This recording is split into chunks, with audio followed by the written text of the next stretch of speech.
नाय ने कहा कि मेरा चौथा भाई काना था और उसका नाम अलकूच था। अब ये भी सुन लीजिए कि उसकी एक आंख किस प्रकार गई। मेरा भाई कसाई का काम करता था। उसे भेड़ बकरियों की अच्छी पहचान थी। वह मीणों को लड़ाने के लिए तैयार भी करता था। इस कारण वह नगर में सर्वप्रिय हो गया। वह बड़े अच्छे अच्छे मेढ़े पालता और प्रतिष्ठित लोग उसके यहाँ मीणों की लड़ाई देखने आते। इसके अलावा वह भेड़ का बहुत अच्छा मांस बेचता था।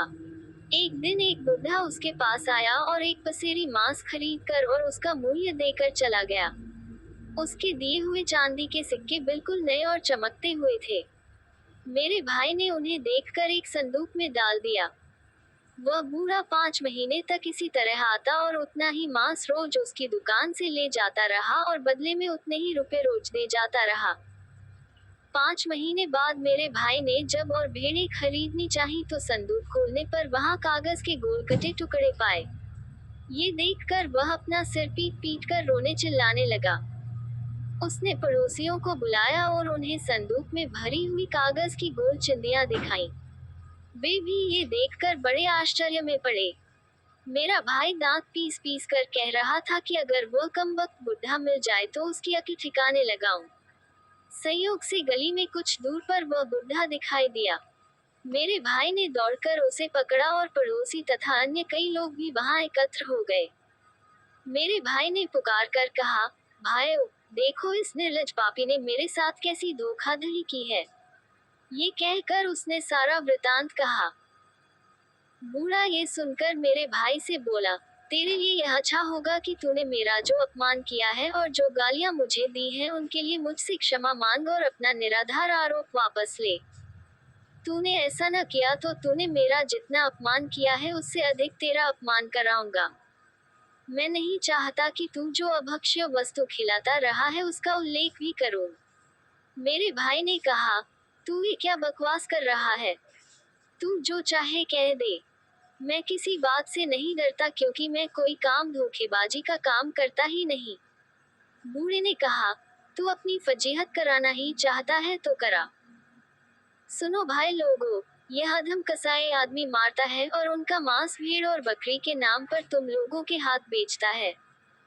मेरे भाई ने चिल्लाकर कहा, नीच बूढ़े, तू इस उम्र में भी झूठ बोलने से बाज नहीं आया। क्यों ये बेसिर पैर की हाँक रहा है? उसने कहा, मैं बेसिर पैर की क्या हाँकूंगा? बेसिर वाली आदमी की एक आध लाश अब भी तुम्हारी दुकान के अंदर के हिस्से में होगी। वहां जाकर जो भी देखेगा उसे मालूम हो जाएगा कि झूठा मैं हूँ या तू। अलकूच ने गुस्से में भर कर कहा, जिसका जी चाहे मेरी दुकान देख ले। अतः पड़ोसी लोगों ने तय किया कि बूढ़े को दुकान पर ले जाया जाए और अगर उसकी बात झूठ निकले तो जितना रुपया उस पर वाजिब है उससे दुगुना उससे वसूल किया जाए। वहां जाकर देखा कि दुकान के भीतरी भाग में वास्तव में एक मनुष्य की बगैर सिर की लाश लटक रही थी, जैसे कि कसाईयों की दुकानों पर जानवरों की बेसिर की लाशें लटकी रहती हैं। वास्तविकता ये थी कि वह बूढ़ा जादूगर था और दृष्टि भ्रम पैदा करने में निपुण था। 5 महीने तक उसने कागज की गोल चिंदियां मेरे भाई को दी और इस समय उस भेड़ को, जिसे मेरे भाई ने कुछ देर पहले मारा था, आदमी बनाकर लोगों को धोखा दिया।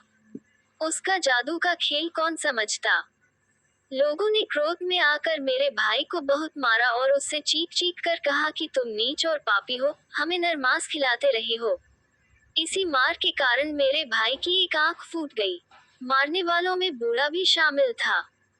उसने मारपीट पर ही पर मामला खत्म नहीं किया बल्कि सारे लोगों के साथ मेरे भाई और उसकी दुकान में टंगी हुई लाश को लेकर काजी के यहाँ पहुंचा। काजी पर भी उसने दृष्टि भ्रम का प्रयोग किया और उसे भी लाश आदमी ही की दिखाई दी। काजी ने मेरे भाई की कहानी पर विश्वास न किया न उसकी चीख पुकार पर दया दिखाई।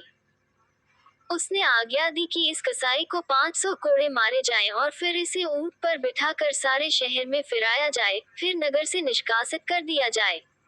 अतः वैसा ही किया गया। जिस समय मेरे भाई पर यह कष्ट पड़ रहा था उस समय मैं बगदाद में था। मेरा भाई किसी गुमनाम जगह पर छुपा रहा और कुछ दिनों के बाद जब उसमें चलने फिरने की कुछ शक्ति आई तो वह वहां से निकला और छुपता छुपाता एक ऐसे शहर में पहुंचा जहां पर उसे कोई नहीं जानता था। किसी तरह उसने कुछ और दिन काटे। कभी काम मिल जाता था तो थोड़ी बहुत मेहनत मजदूरी कर लेता था, नहीं तो भीख मांगता था। भीख में भी अगर कुछ नहीं मिलता तो भूखा ही रह जाता। एक दिन वह एक सड़क पर चला जा रहा था कि उसने अपने पीछे से आती ई घोड़े की टापों की आवाज सुनी। मुड़कर देखा तो कई सवारों को अपना पीछा करता पाया। उसने सोचा कि कहीं यह मुझे पकड़ने तो नहीं आ रहे, इसलिए वह दौड़कर एक बड़े मकान में जाने लगा। वहां उसे दो आदमियों ने पकड़ लिया और कहा, भगवान का लाख लाख धन्यवाद है कि तुम आज खुद ही हमारे हाथ पड़ने के लिए यहाँ आ गए हो। हम 3 दिन से रात दिन तुम्हारी तलाश में दौड़ रहे थे। मेरा भाई ये सुनकर बहुत आश्चर्यान्वित हुआ।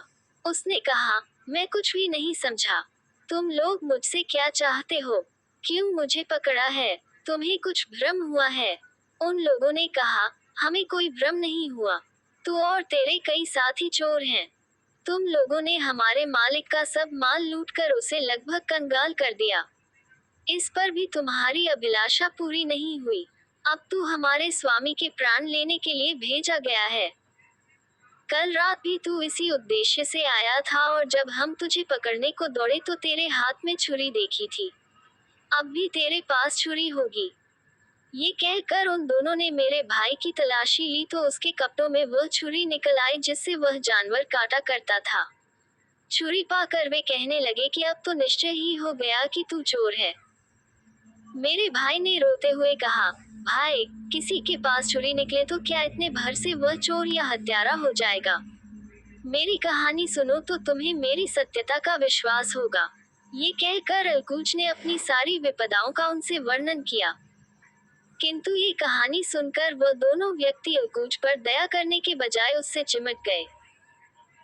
उन्होंने उसके कपड़े फाड़ दिए और उसकी पीठ और कंधों पर पुरानी चोटों के निशान देखकर बोले कि इन निशानों से मालूम होता है कि तू पुराना अपराधी है और पहले भी मार खा चुका है। ये कहकर उन्होंने उसे मारना शुरू किया। अलकूच रोता चिल्लाता रहा और भगवान से शिकायत करता रहा कि मैंने ऐसा क्या अपराध किया है जिसका ये दंड मिल रहा है। एक बार की बेकार की मार के बाद, जिसमें मेरा कोई अपराध नहीं था, ये दूसरा दंड क्यों मिल रहा है? उन लोगों पर उसके रोने चिल्लाने का कोई असर नहीं हुआ और वे उसे काजी के पास पकड़ कर ले गए कि यह चोर हमारे स्वामी के यहाँ चोरी करने के बाद उसे मारने के इरादे से छुरी लेकर आया था। मेरे भाई ने काजी से कहा, सरकार, मेरी फरियाद भी सुनिए। मेरी बातें सुनेंगे तो आपके सामने स्पष्ट हो जाएगा कि मुझ जैसा निरपराध व्यक्ति कोई नहीं होगा। उसके पकड़ने वालों ने काजी से कहा, आप इसकी झूठी कहानी न सुने।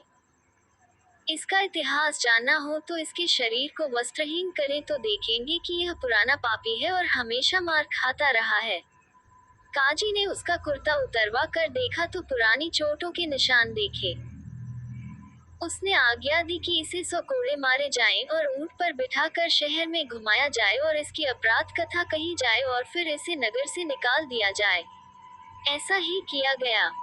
नाई ने कहा कि मुझसे कुछ लोगों ने जब उसकी दुर्दशा बताई तो मैं वहां गया और तलाश करके अपने भाई को घर लाया। खलीफा का इस कहानी से मनोरंजन हुआ और उसने कहा कि इसे इनाम देकर विदा करो। लेकिन नाई ने कहा कि सरकार, मेरे बाकी 2 भाइयों की कहानी भी सुन लीजिए।